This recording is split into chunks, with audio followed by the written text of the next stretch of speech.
DPC Arua taliwo bagenda ne bakwata ekibaluwa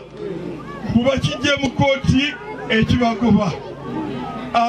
abajja okubagoba nga balina ebbaluwa evudde mu kooti nga balina n'abasirikale abalina emmundu bayinza okutambula nga DPC tabawadde buyinza tekisoboka ekitegeeza nawana ataliiwo ekitegeeza adduseewo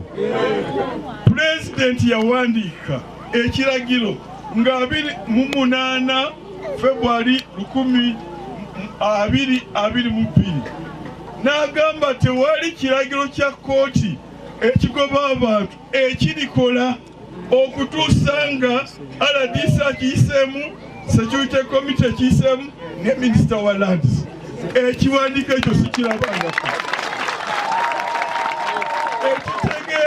era president yawandiika mu kiwandiiko eyo kisenge ekyo tekikolebwa abantu ne bagobwa ku ttaka illegally evicted action will be taken against them. Kakati okusinza ku kiwandiiko ekyo byose bigambo byandika president okusinza ku bigambo bya president DPC agibwe wano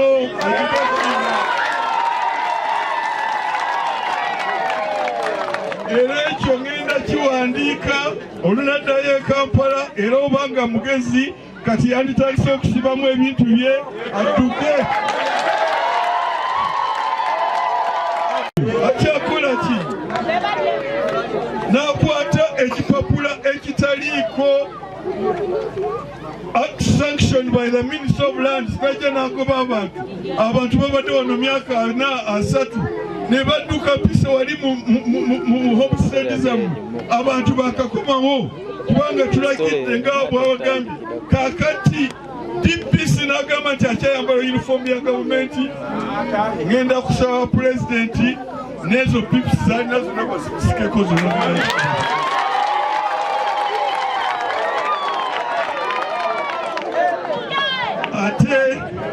ate lower level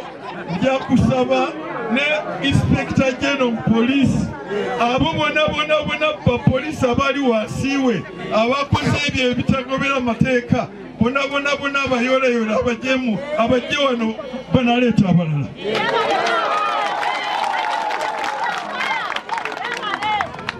sabo LC wano oli naye gwe obaddewo ekisala kyonna obaddewo wabiriwo nga abantu bano babagoba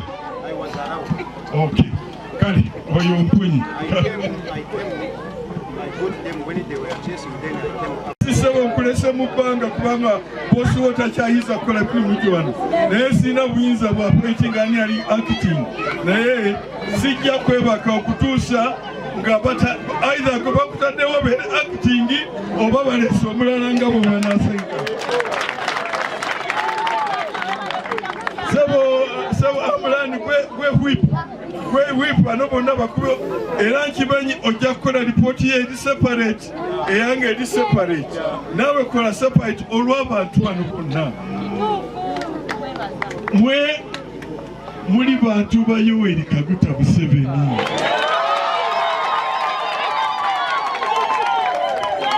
Yoweri Kaguta Museveni gwe mwawa obululu Yoweri Kaguta Museveni ye yalwana n'akwatemu n'alwana buli munnayuganda abeere wa ddembe mumanyi oluyimba lwe bayimba nze saaliyo mu nsiko naye bayimbanga oluyimba olugamba nga bakyali mu nsiko balwana ne bagamba nti kino kye kiseera kye tulina okulwana mu biseera eby'omu maaso tubeere mu mirembe kakati okulwana kuwedde Pulezidenti Museveni akutte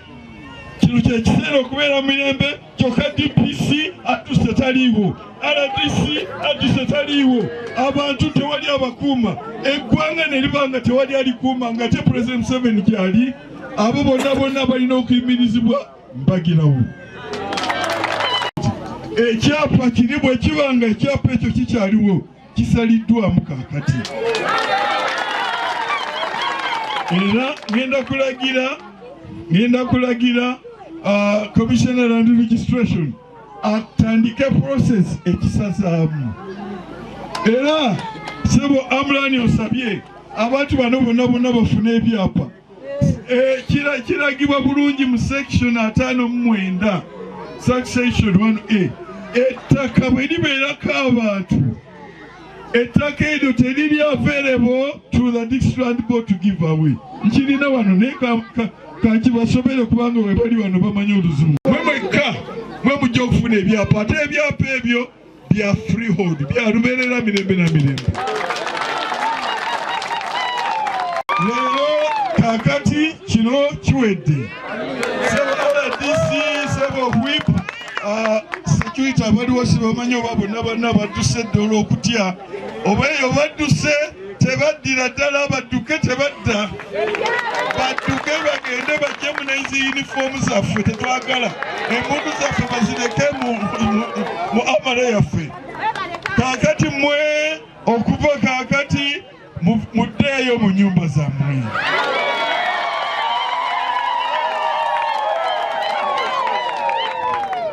Mugambe bannammwe abakyali mu nsiko timuveeyo mwonna. President Museveni yafuga era kati waliwo emmundu ezitufuga. Tewali mmundu ndala ejja kujja wano okuvaako ng'ezo president zaleese okubakuuma mmwe bennyini. Ekyalo Christmas Day nange nzirayo ku Christmas nammwe mwenna bannange ffenna tulinde Christmas wamu. Njagala sebo. What is there?